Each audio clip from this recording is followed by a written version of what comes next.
Diabetes ಇದ್ದವರು drinks ಮಾಡ್ಬೋದಾ? ನಾನು ಆ್ಯಕ್ಚುಲಿ ಬೇರೆ ಥರ ಅಂದ್ಕೊಂಡಿದ್ದೆ. ಡ್ರಿಂಕ್ಸ್ ಮಾಡ್ತಾ ಇರೋರು ಡಯಾಬಿಟಿಸ್ ಬಂದರೆ ಅದನ್ನು ಕ್ಯೂರ್ ಮಾಡ್ಕೊಳ್ಬೋದಾ ಅಂತ ಪ್ರಶ್ನೆ ಇದೆ ಅಂದ್ಕೊಂಡಿದ್ದೆ. ಇವ್ರು ಉಲ್ಟಾ ಕೇಳ್ತಾ ಇದ್ದಾರೆ, ಡಯಾಬಿಟಿಸ್ ಇದ್ದವರು ಡ್ರಿಂಕ್ಸ್ ಮಾಡ್ಬೋದಾ ಅಂತೇಳಿ.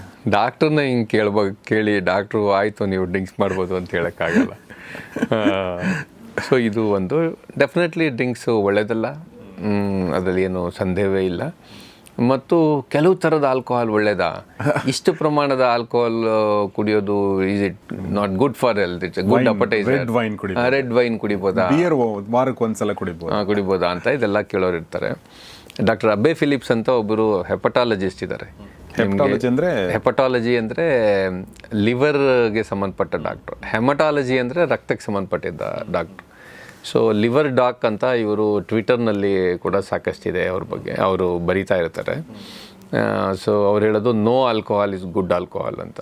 ಸೊ ಡಾಕ್ಟ್ರು ನಿಮಗೆ ಯಾವ ಆಲ್ಕೋಹಾಲ್ ಕುಡೀರಿ ಅಂತ ಹೇಳೋಕ್ಕೆ ಸಾಧ್ಯನೇ ಇಲ್ಲ. ಆದರೆ ಕೆಲವು ಸರಿ ಏನಾಗುತ್ತೆ, ಕೆಲವರು ಬಂದವರು ಆ ರೀತಿಲಿ ಒಟ್ಟಿಗೆ ಬಿಡಲಿಕ್ಕೆ ಸಾಧ್ಯ ಆಗಲ್ಲ ಅಂತ ಇಟ್ಕೊಳ್ಳಿ. ಆಗ ನಾವು ಅವರಿಗೆ ಸಲಹೆಗಳನ್ನು ಏನು ಹೇಳ್ತೀನಿ, ಅವ್ರು ಬಂದಾಗ ಹೇಳ್ತೀನಿ. ಯಾಕಂದರೆ ಇಲ್ಲಿ ತನಕ ಕುಡಿದೇ ಇರೋವಂಥವ್ರಿಗೆ ನಾವು ಕುಡಿಯೋದಕ್ಕೆ ಹೊಸ ಸಲಹೆ ಕೊಡೋದನ್ನು ಮಾಡಬಾರ್ದು. ಇಂಥ ತುಂಬ ವಿಡಿಯೋಗಳಲ್ಲಿ ಒಂದೊಂದು ತುಣುಕನ್ನು ನೋಡಿ ಕೆಲವರು ಅಷ್ಟೇನು ಒಳ್ಳೇದಲ್ಲದೆ ಇರುವಂಥ ಅಭ್ಯಾಸಗಳನ್ನು ಕೂಡ ಬೆಳೆಸ್ಕೊಳ್ತಾರೆ.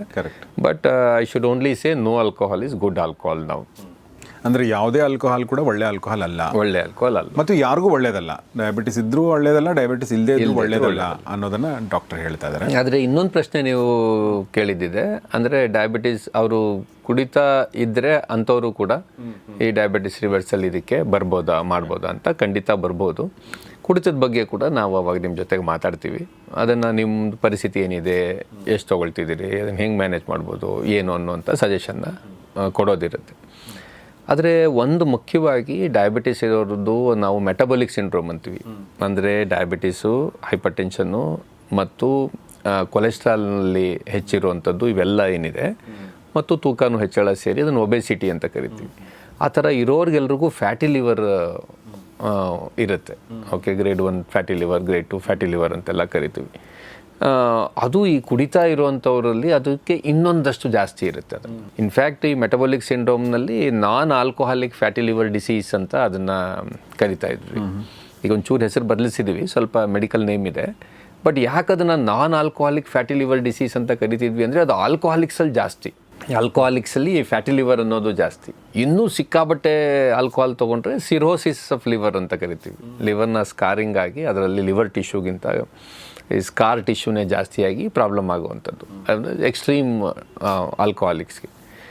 ಸೊ ಅದು ಆಲ್ಕೋಹಾಲನ್ನು ಒಂದು ದಿನವೂ ಕೂಡ ಅದರ ವಾಸನೆಯನ್ನೇ ನೋಡದೇ ಇದ್ದಂಥವ್ರಿಗೂ ಕೂಡ ಬರುತ್ತೆ. ಅದು ನಾನ್ ಆಲ್ಕೋಹಾಲಿಕ್ ಫ್ಯಾಟಿ ಲಿವರ್ ಡಿಸೀಸ್. ಅಂದರೆ ಮಿತಿಮೀರಿದಂಥ ಕಾರ್ಬೋಹೈಡ್ರೇಟ್ ಸೇವನೆಯೂ ಸೇರಿದಂತೆ ಇನ್ಸುಲಿನ್ ರೆಸಿಸ್ಟೆನ್ಸ್ ಅಂತ ಏನು ಕರಿತೀವಿ ಅದು ಇರುವಂಥವ್ರು. ಅಂದರೆ ಯಾವುದು ಆಲ್ಕೋಹಾಲ್ ತಗೊಳ್ಳದೇ ಇದ್ದವ್ರಿಗೂ ಬರುತ್ತೆ, ಅದು ಆಲ್ಕೋಹಾಲ್ ತಗೊಳ್ಳೋರಿಗೆ ಜಾಸ್ತಿ ಬರುತ್ತೆ. ಹಂಗಾಗಿ ನೀವು ಆ ಎಚ್ಚರವನ್ನು ವಹಿಸಬೇಕು ಈ ವಿಚಾರದಲ್ಲಿ ಅಂತ ಅನ್ಸುತ್ತೆ. ಆಮೇಲೆ ಡಯಾಬಿಟಿಸ್ ಇದ್ದವರು ಈಗ ಒಂದಷ್ಟು ಏನೋ ಕೆಲಸಗಳು, ಅಂದರೆ ಒಂದಷ್ಟು ಒಳ್ಳೆ ಕೆಲಸಗಳನ್ನ, ಪಥ್ಯಗಳನ್ನೋ ಮಾತ್ರೆ ತಗೊಳ್ಳೋದು ಮಾಡ್ತಿರ್ತಾರೆ. ಅದ್ರ ಜೊತೆಗೆ ಅವರು ಡ್ರಿಂಕ್ಸ್ ಕೂಡ ಮಾಡ್ತಿರ್ತಾರೆ. ಹೀಗಾಗಿ ನನ್ನ ಪ್ರಕಾರ ಅವರು ಅಂದರೆ ಪ್ರಿವೆಂಟಿವ್ ಮೆಜರ್ಸು ಅಥವಾ ಇದೆಲ್ಲ ಮಾಡೋಕ್ಕಿಂತ ಮುಂಚೆ ಅವ್ರು ಬಹುಶಃ ಡ್ರಿಂಕ್ಸ್ನ ಸ್ಟಾಪ್ ಮಾಡ್ಬೇಕನ್ಸುತ್ತೆ ಅಲ್ವಾ? ಮಾಡಬೇಕು. ಇದೆಲ್ಲ ನಾನು ಡಯಟ್ ಬಗ್ಗೆ ಹಿಂಗೆ ಹೇಳಿದೆ. ನೀವು 1 ಗ್ರಾಮ್ ಕೂಡ ಕಾರ್ಬೋಹೈಡ್ರೇಟ್ ತಿಂದೇ ಇದ್ರೆ ಒಳ್ಳೇದೇ ಅಲ್ವಾ? ಆದರೂ ಕೂಡ ನಾನು ಕಾರ್ಬೋಹೈಡ್ರೇಟ್ನ ಆ ಡಯಟಲ್ಲಿ ಯಾಕೆ ಇನ್ಕ್ಲೂಡ್ ಮಾಡ್ಕೊಂಡಿದ್ದೀವಿ ಅಂತ ಹೇಳಿದ್ರೆ, ಹೆಚ್ಚೆಚ್ಚು ಜನ ಇದನ್ನು ಪಾಲನೆ ಮಾಡಲಿ, ನಿಧಾನಕ್ಕೆ ಅವರ ಅಭ್ಯಾಸಗಳನ್ನು ಬದಲಾಯಿಸ್ಕೊಳ್ಳಿ ಅಂತ. 100ಕ್ಕೆ 100 ಭಾಗ ಕಾರ್ಬೋಹೈಡ್ರೇಟ್ನ ಬಿಟ್ಬಿಡಬೇಕು ಅಂತ ನಾನಂತೂ ಹೇಳಿಲ್ಲ. ಅದು ಸರಿ ತಪ್ಪಿನ ಪ್ರಶ್ನೆ ಅಲ್ಲ. ಅದು 100ರಲ್ಲಿ 95 ಜನ ಖುಷಿಯಿಂದ ಪಾಲಿಸಬೇಕು ಅನ್ನೋ ದೃಷ್ಟಿಯಿಂದ. ಹಾಗೇನೇ ಯಾರಾದರೂ ಆಲ್ಕೋಹಾಲಿಕ್ ಬಂದರೆ ಅವ್ರು ಎಷ್ಟು ವರ್ಷದಿಂದ ತೊಗೊಳ್ತಿದ್ದಾರೆ, ಈಗ ಅವ್ರ ಪರಿಸ್ಥಿತಿ ಏನಿದೆ, ಎಷ್ಟು ದಿನಕ್ಕೊಂದ್ಸರಿ ತೊಗೊಳ್ತಾರೆ, ಯಾವ ಪ್ರಮಾಣದಲ್ಲಿ ತೊಗೊಳ್ತಾರೆ, ಏನನ್ನು ತೊಗೊಳ್ತಾರೆ, ಇದನ್ನೆಲ್ಲ ಕೇಳಿ ನಾವು ಅವ್ರಿಗೆ ಅಡ್ವೈಸ್ ಮಾಡಿ ಅವ್ರಿಗೆ ಒಟ್ಟು ಅವ್ರ ಆರೋಗ್ಯವನ್ನು ಸರಿ ಮಾಡ್ಕೊಳ್ಳೋಕೆ ಏನು ಬೇಕು ಅನ್ನೋಂಥ ಅಡ್ವೈಸು ಕೊಡ್ತೀವಿ.